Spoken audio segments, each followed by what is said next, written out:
अरे दिने दिने रानी छोट होई जत भंगरी चला रानी सुना लौकत कंगरी। अरे दिने दिने रानी छोट होई जत भंगरी चला रानी सुना लौकत कंगरी। मन करत नीचे से झांकी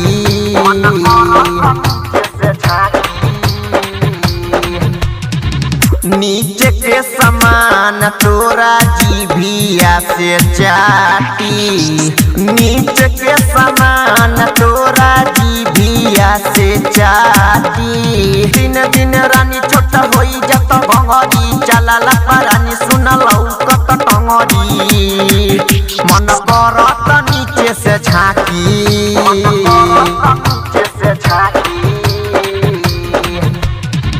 नीचे के समान तोरा जीभिया से चाटी।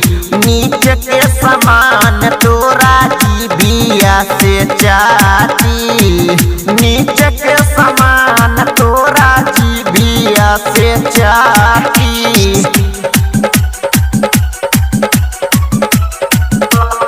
Mix by Kanchan Raj Muzaffarpur. देखी के हई चोली के नीचवा भीतर से मनवा है कूदता। ककरी हम सुना करे जा कुछ नहीं सूझता। देखी के हई चोली के नीचवा भीतर से मनवा कूदता। ककरी हम सुना करे जा कुछ नहीं सूझता। चोली एक समानवा झूलल जाता एकर के देखी लइका पगलाता। अब सीना से ले तू साथी, अब सीना से ले तू साथी। नीचे के समान तोरा जीभिया से चाटी।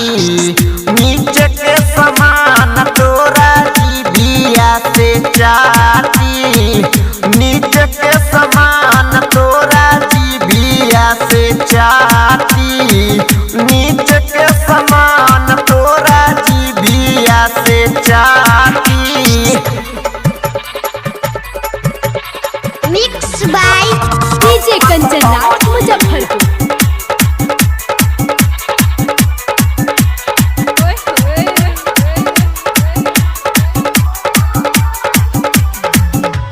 राइटर लहरी श्याम कहेल जोड़ा तू नाता।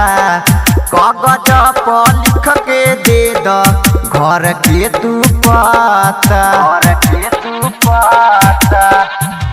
राइटर लहरी शंभू कहेल जोड़ा तू नाता। कागज पर लिख के दे द घर के तू पाता। पिछवा पड़ल बरतन सभाई लब के अंगूठी दे पहिनाई। अब चोली के भीतर से झांकी, चोली के भीतर से झांकी। नीचे के समान तोरा जीभिया से चाटी। नीचे के समान तोरा जीभिया से चाटी। नीचे के समान तोरा जीभिया से चाटी। अरे चाटे दे रे।